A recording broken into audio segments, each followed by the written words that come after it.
এক ব্যক্তির ৪৫ বছর বয়স।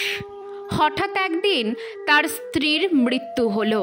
তখন আশেপাশের পাড়া প্রতিবেশী সবাই ওনাকে দ্বিতীয় বিয়ের পরামর্শ দিল। তখন উনি বলেছিলেন স্ত্রীর দেওয়া সবচেয়ে বড় উপহার তার ছেলে, আর তাকে নিয়েই ওনার দিন কেটে যাবে। ছেলের যখন বয়স বাড়ল তখন তিনি ছেলেকে সব ব্যবসা বুঝিয়ে দিয়ে কখনো নিজের বাড়ি আবার কখনো বন্ধুর বাড়িতে সময় কাটাতে লাগলেন। ছেলের বিয়ের পর উনি আরও বেশি একাকী হয়ে পড়লেন। ছেলের বউ সব সময় ওনার সাথে খারাপ ব্যবহার করত। তখন উনি পুরো বাড়িটাকে বৌমার অধিকারে দিয়ে দিলেন। বৌমা বৃদ্ধ লোকটার সাথে খুব খারাপ ব্যবহার করত। বৃদ্ধ লোকটি সেটা বুঝতে পারত, কিন্তু কখনো সে তার ছেলেকে বলেনি। একদিন উনি দুপুরে খাবার খাচ্ছিলেন। ছেলেও কাজ থেকে এসে হাত মুখ ধুয়ে খাবার খাওয়ার জন্য তৈরি হচ্ছিল।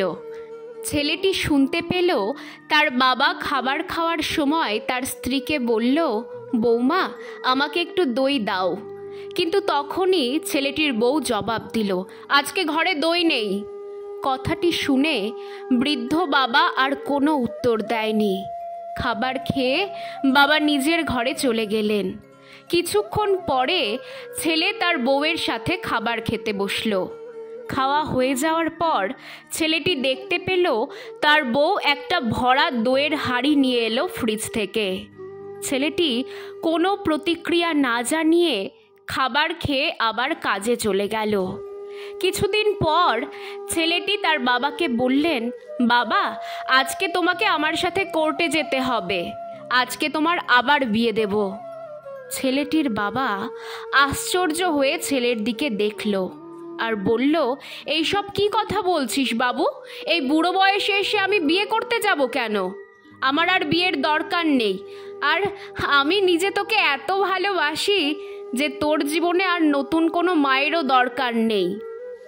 ছেলেটি বলল, বাবা না আমি নিজের জন্য মা আনছি, না নিজের স্ত্রীর জন্য শাশুড়ি আনছি। আমি তো শুধু তোমার জন্য দইয়ের ব্যবস্থা করছি।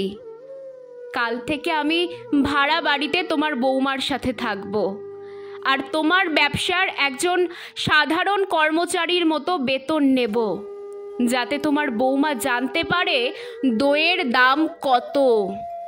তাকে বুঝতে হবে বাবা যে বাবা মা আমাদের জন্য এটিএম কার্ড হতে পারেন, কিন্তু তারা আমাদের দয়ায় না, বরং আমরা তাদের দয়ায় বেঁচে থাকি।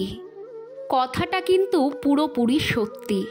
জানা নেই শেষ পর্যন্ত ছেলেটি তার বাবার বিয়ে দিতে পেরেছিল কিনা।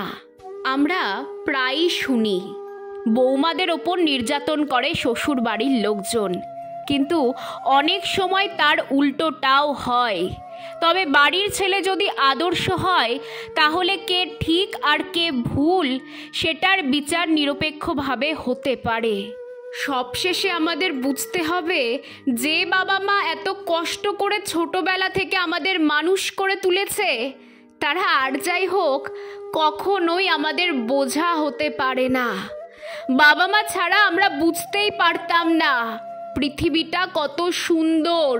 তাই আমাদের উচিত বাবা মা যতদিন বেঁচে থাকবে ততদিন তাদের ভালো রাখার চেষ্টা করা।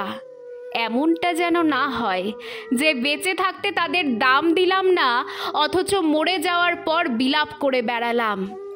তাই যাদের বাবা মা আছে তাদের যত্ন নিন।